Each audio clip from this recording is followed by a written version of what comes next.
Hello students, good morning. मी Pandey madam. आज आपण तुमचा आपला second lesson motions of the earth आज सुरू करणार आहोत. मागच्या लेसनमध्ये आपण अवर अर्थ अँड अवर सोलर सिस्टीम या लेसनमध्ये आपण अर्थ आणि सोलर सिस्टीमची सगळी माहिती बघितली. आता अर्थचे म्हणजे पृथ्वीचे मोशन्स कसे आहे. मोशन्स म्हणजे काय, थोडा विचार करा. मोशन्स म्हणजे काय असू शकतं.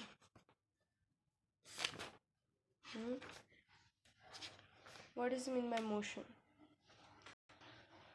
मोशन्स म्हणजे फिरणे, मूवमेंट. मोशन्स म्हणजे मूवमेंट, फिरणे. पृथ्वीचे फिरणे कसे आहे त्याबद्दल आपण या लेसनमध्ये बघणार आहोत. चला आता मग सुरू करूया. Rotation. Try this. Take a top, spin it and observe its movement. आता तुम्हाला एक ॲक्टिव्हिटी इथे दिलेली आहे. ट्राय दिस करायला एक भोवरा घ्यायचा आहे तुम्हाला आणि त्याला फिरवायचं आहे आणि त्याची मूवमेंट, त्याचं फिरणं कोणत्या दिशेत होते, कसं होते ते तुम्हाला तुमच्या नोटबुकमध्ये नोट डाऊन करायचं आहे. ठीक आहे. ही ॲक्टिव्हिटी तुम्ही घरी करून बघा. ओके. मग तुम्हाला थोडी आयडिया येईल की मोशन्स ऑफ द अर्थ कसे असतात. ओके.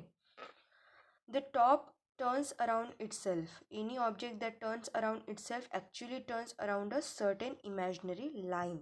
आता खाली बघा, भोवऱ्याचं तुम्हाला चित्र दिलेलं आहे. भोवरा कसा फिरतो, स्वतःभोवती फिरतो.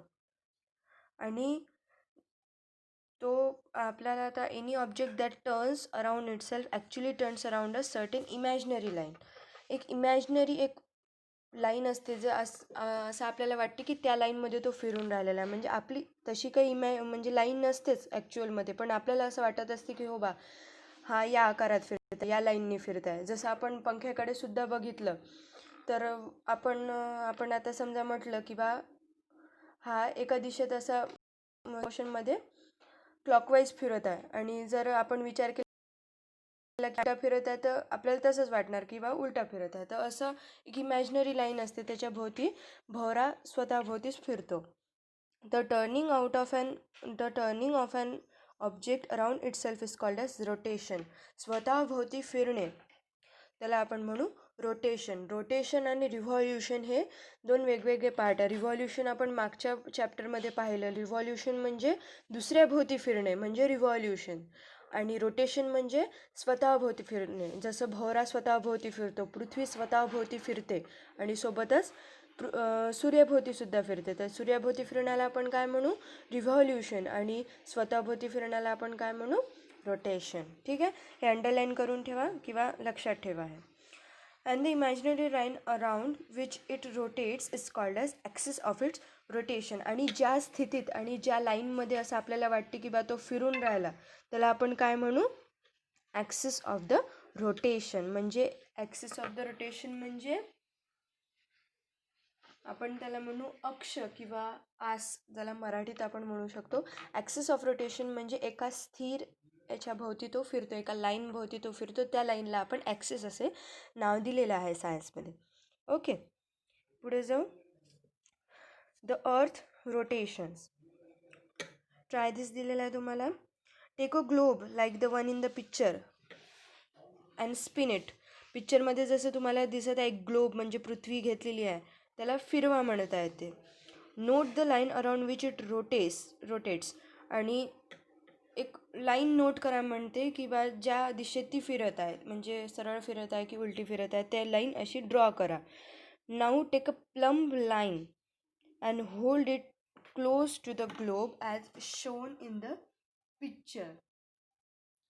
तुम्हाला एक अशी एक मोठी काडी टाईप असं काहीतरी घ्यायचं आहे आणि त्याला असं तिथे ठेवायचं आहे ग्लोब भोवती, जसं पिक्चरमध्ये दाखवलं तसं करायचं आहे.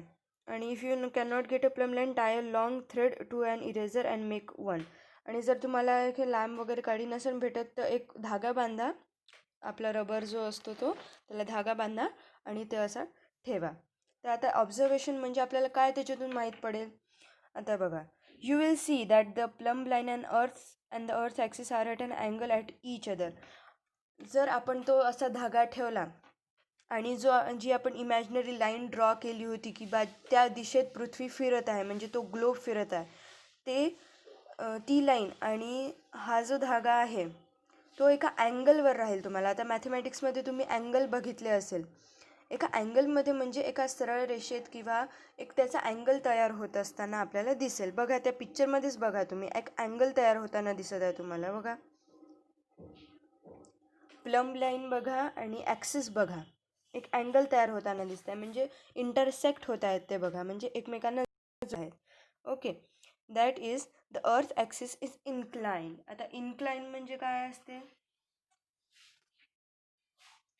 इन्क्लाइन म्हणजे असा थोडासा तिरपा, असा कल आलेला थोडासा. बघा ते अर्थ ॲक्सिस बघा तुम्ही, असा कसा तिरपा आहे. याच्याहून आपल्याला समजते की अर्थचा जो ॲक्सिस आहे, म्हणजे अर्थ जी फिरते ती कशी फिरते? तिरपी फिरते, थोडीशी तिरपी. आपल्याला एवढं म्हणजे लक्षात नाही येत, पण ती ऑब्झर्वेशनमधून आपल्याला समजलं की पृथ्वी तिरपी फिरते थोडीशी. ठीक आहे. The earth rotates which is axis incline like this. The line N S in the picture shows the earth axis. N S बघा, ती लाईन तिरपी आहे, तर त्या दिशेने फिरते पृथ्वी. ठीक आहे. The points N N S corresponds poles of the earth, and n is a north pole and earth is a of the earth and s is a south pole. आता n आणि s म्हणजे काय? तर n म्हणजे north pole, म्हणजे उत्तर ध्रुव, म्हणजे उत्तरीय दिशा, आणि साऊथ पोल म्हणजे साऊथ पोल म्हणजे दक्षिणीय ध्रुव, म्हणजे दक्षिणकडची दिशा, म्हणजे दक्षिणीय दिशा. ठीक आहे. If a circle were drawn around the surface of the earth exactly in between the north pole and south poles, it would divide the earth into two equal parts. आणि जर आपण बघा आता एक लाईन ड्रॉ केलेली आहे, त्याच्यातून तुम्ही बघा अर्थचे दोन पार्टमध्ये डिवाइड होत आहे, अर्थचे दोन तुकडे होत आहेत. तर का होत आहे? कारण ॲक्सिस जो आहे पृथ्वीचा तो इन्क्लाइन आहे, थोडासा तिरपा आहे. This imaginary circle is called as equator. आणि ही जी लाईन आपण ड्रॉ करतो, ज्यामुळे पृथ्वीचे दोन तुकडे होतात, त्याला आपण काय म्हणू? इक्वेटर. त्याला मराठीत काय म्हणतात? विषुववृत्त. ठीक आहे. भूगोलमध्ये तुम्ही बघायला आता समोर, the two equal parts it makes of the earth are called a northern hemisphere and southern hemisphere. N एसला सुद्धा नॉर्थन हेमिस्फिअर आणि साऊथर्न हेमिस्फिअर म्हणतात. ठीक आहे. आता सेकंड पेजवर जाऊया आपण, पेज नंबर 7. पुन्हा तुम्हाला एक ट्राय धिस इथे दिलेला आहे.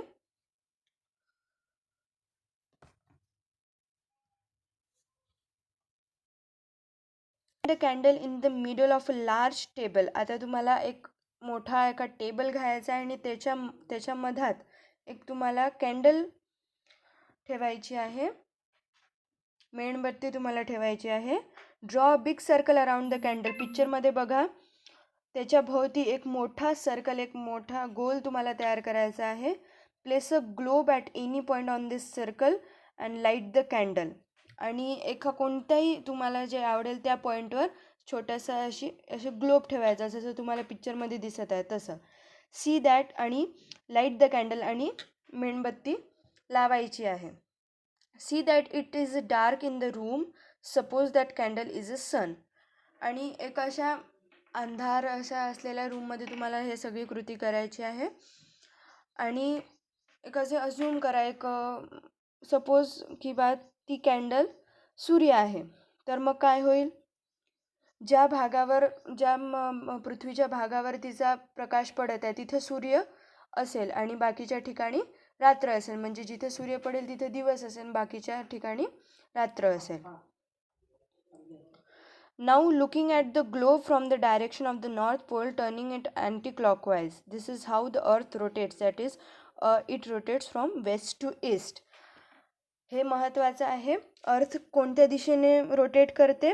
Waste to east. West to east म्हणजे पश्चिम दिशा ते पूर्व दिशा, अशी पश्चिमेकडून पूर्वेकडे अशी ती रोटेट करते. आता एक ॲडिशनल इन्फॉर्मेशन म्हणून, पृथ्वी वेस्ट टू ईस्ट रोटेट करते.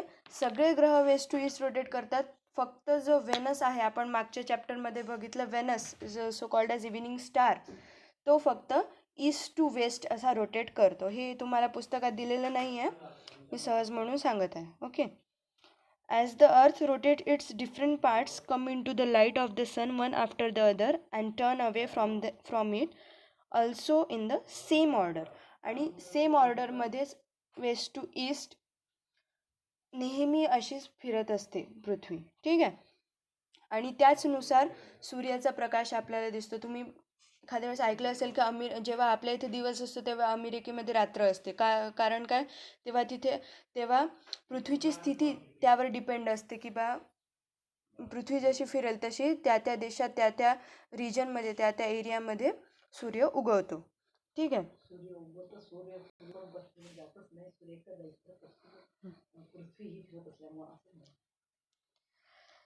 Sunset and sunrise. ट्राय दिस. पुन्हा एकदा तुम्हाला दिलं आहे. Stick a red bindi on the globe. एक ग्लोब घ्यायचा आहे, पृथ्वी घ्यायची आहे आणि त्याच्यावर कुठेतरी एक बॉल तुम्ही सुद्धा करू शकता तुमच्या घरी ग्लोब वगैरे नसेल तर. आणि एक रेड बिंदी म्हणजे एखादी टिकली वगैरे तुम्हाला लाल लाल किंवा इतर कोणत्याही कलरची तुम्ही करू शकता, त्याच्यावर चिटकवायची आहे. Setup the previous model of the globe and the candle. आणि पुन्हा आपण जसं पहिले केलं होतं की टेबलवर पहिल्याच्या ट्रायदिसमध्ये की कॅन्डल ठेवली होती मग ग्लोब ठेवला, तसं पुन्हा करायचं आहे. आणि आता तुम्हाला and turn the globe anti clockwise. आता तुम्हाला ग्लोब उलटा फिरवायचा आहे, जसं आधी फिरवलं होतं त्याच्या उलटा फिरवायचा आहे. Note when it sunrise, noon and sunset at the location of bindi. आणि जिथे तुम्ही ती टिकली चिटकवली असेल तिथे तुम्हाला ऑब्झर्व करायचं आहे की तिथे किती वाजता किंवा कोणत्या वेळेला तुम्हाला म्हणजे तिथे सूर्याचे प्रकाश म्हणजे कॅन्डलचा प्रकाश तुम्हाला दिसतो, हे तुम्हाला नोट करायचं आहे. After one sunrise note when the next one occurs at the bindi. You will see that this happens when the earth completes one rotation. आणि एकदा सनराईज झाल्यावर पुन्हा जेव्हा पृथ्वीचं पूर्ण रोटेशन म्हणजे पूर्ण फिरून जेव्हा होईल तेव्हा त्या पुन्हा जिथे आपण ज्या याच्यावर बिंदी चिटकवली होती म्हणजे टिकली चिटकवली होती तिथे पुन्हा सनराईज होईल. ठीक आहे.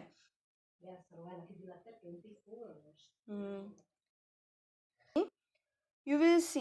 हे झालं. Wien the earth completes one rotation that is Wien it makes one complete turn around it self. जेव्हा पूर्ण फिरून झाल्यावर पृथ्वीचं पूर्ण फिरून झाल्यावर पुन्हा त्या आपण जिथे टिकली चिटकवली आहे तिथे पुन्हा सनराईज होईल. This period of time that earth takes to complete one rotation is called a day. आणि या पूर्ण स्थितीला हे पूर्ण कम्प्लीट एक रोटेशन स्वतःभोवती करायला पृथ्वीला किती वेळ लागतो? 1 दिवसाचा म्हणजेच 24 तासाचा वेळ लागतो. A day has 2 parts, day time and night time or simply day and night. हे आपल्याला माहीतच आहे. एका दिवशी 2 भाग असतात, एक म्हणजे दिवस आणि एक म्हणजे रात्र. For the purpose of measuring time we divide the whole day into the 24 parts each of which is called an hour. हे तर तुम्हाला माहीतच आहे. एक दिवस 24 तासाचा असतो, याच्यात तेवढंच म्हटलेलं आहे. रोटेशन हे लक्षात ठेवायचं आहे तुम्हाला की rotation of earth is of 24 hours. एकदा फिरण्यासाठी पृथ्वीला स्वतःभोवती किती वेळ लागतो? 24 तासाचा म्हणजेच 1 दिवसाचा वेळ लागतो. ठीक आहे. A year. पुन्हा ट्राय दिस तुम्हाला दिलेला आहे. Now move the globe along the circle on the table. आणि आता जो आपण पहिले केली होती कृती त्या आता काय करायची आहे? पूर्ण सर्कल भोवती ती फिरवायची आहे, तो ग्लोब आपण जो ठेवला होता. As you do this keep rotating the globe and ensure that the axis does not changes orientation. आता इथे काय म्हटलं आहे की ॲक्सिस जो आपण पहिल्याच्या डायग्राममध्ये पाहिला होता जो थोडासा तिरपा होता तो तुम्हाला म्हणजे कोणताच मूव होऊ देता कामा नाही, असं तुम्हाला ती रोटेट करायची आहे. म्हणजेच ॲक्सिस म्हणजे काय होतं? ज्या इमॅजिनरी लाईनभोवती म्हणजे जशी पृथ्वी फिरते ती म्हणजे ॲक्सिस, आणि ते तुम्हाला चेंज होऊ द्यायचं नाही आहे आणि असं फिरवायची आहे पृथ्वी. ठीक आहे. Eventually the globe will come back into its original place on the circle. आणि जेव्हा तुम्ही असं फिरवाल सर्कल भोवती तेव्हा ती शेवटी स्वतःच्या ज्या पोझिशनवरून तुम्ही फिरवली त्याच पोझिशनवर परत येईल. This is how the earth revolves around the sun as it rotates around itself. आणि अशामधून आपल्याला काय समजते की पृथ्वी सूर्याभोवतीसुद्धा रिव्हॉल्व करते आणि स्वतःभोवती, आणि त्या ॲट दॅट टाईम स्वतःभोवतीसुद्धा रोटेट करते, स्वतःभोवतीसुद्धा फिरते. The period of time the earth takes to complete one revolution around the sun is called 1 year. आणि मी तुम्हाला सांगितलं पृथ्वीला स्वतःभोवती फिरायला किती वेळ लागतं? करेक्ट, 24 तास म्हणजेच 1 दिवस. तर पृथ्वीला सूर्याभोवती फिरायला किती वेळ लागेल मग? 365 डेज म्हणजे 1 वर्ष लागतो पृथ्वीला सूर्याभोवती एक चक्कर पूर्ण कंप्लीट करायला, एक रिव्हॉल्युशन कंप्लीट करायला.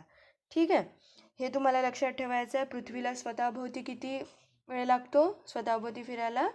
24 तास. आणि सूर्याभोवती फिरायला 1 वर्ष. ठीक आहे.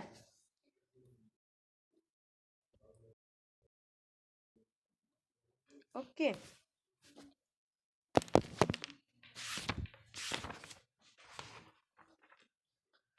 तर आज बरं आपण लीप इयर एवढं घेऊन घेऊ आणि त्याच्यानंतर स्टॉप करू. पुढच्या पेज नंबर 8 लीप इयर बघा, एवढं घेऊ आणि हे स्टॉप करू.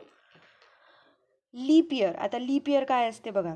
In the Gregorian calendar the year is taken to have 365 days. आता आपल्या ग्रिगोरियन कॅलेंडर म्हणजे आपलं जे रोजचं इंग्लिश कॅलेंडर आहे, ज्याचे जानेवारी, फेब्रुवारी, मार्च, एप्रिल हे सगळे महिने येतात, तेव्हा जनरली म्हणजे प्रत्येक वर्षी 365 डेज असतात, म्हणजे 365 दिवस असतातच.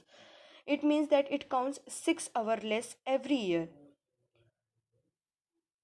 याचा अर्थ काय होतो?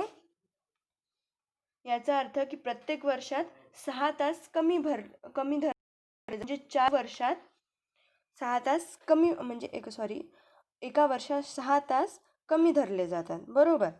आणि that makes 24 hours or 1 day in every 4 years.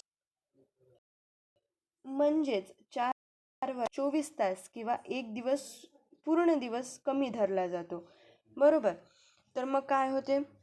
To make up this lost 1 day, आणि हा जो आपण 1 दिवस घालवला आहे तो the month of February in the Gregorian calendar has an extra day every 4th year. आणि म्हणून 4 वर्षानंतर फेब्रुवारी महिन्यात, आता यावर्षी बघा तुम्ही फेब्रुवारी महिन्यात 28च दिवस होते. आता 4 वर्षानंतर म्हणजे प्रत्येक 4 वर्षानंतर फेब्रुवारीमध्ये तुम्हाला 29 दिवस मिळेल. आणि हे 4 वर्षानंतर असं होतच असते. ठीक आहे. आणि आता लीप इयर कसं ओळखायचं? आता बघा, लीप इयर कसं ओळखायचं तुम्हाला? जर त्या वर्षाची नंबर म्हणजे 2012 आपण धरलं तर तो लीप इयर आहे. का? कारण तो 4नी डिवाईड होतो बघा. 4 5 20, 4 3 12. जे वर्ष 4नी डिवाईड होत असेल तो झाला लीप इयर. तर असं तुम्ही काढू शकता. ठीक आहे. This is called an leap year. म्हणजे ज्या वर्षी फेब्रुवारी महिन्यात 28 दिवसांच्या ऐवजी 29 दिवस राहतील त्या वर्षाला आपण लीप इयर म्हणू शकतो. And it has 366 instead of 365 days. आणि त्याच्यामुळे वर्षातून 365 दिवसाच्या ऐवजी 366 डेज राहतात, म्हणजे 1 दिवस त्याच्यात ॲड होतो. And February has 29 instead of 28 days. जसं मी तुम्हाला सांगितलं फेब्रुवारी महिन्यात मग 28 दिवसाच्या ऐवजी 29 दिवस राहतात. ठीक आहे. तर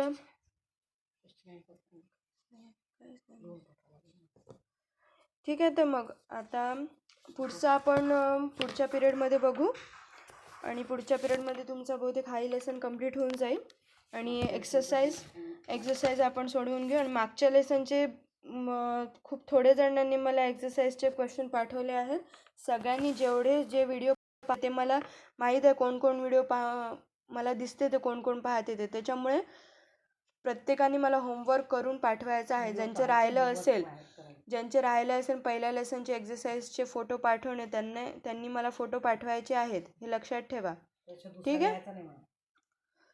चला मग आता आपण पुढच्या पिरियडला बघू. Next we will see tomorrow. Okay. Thank you. Good day.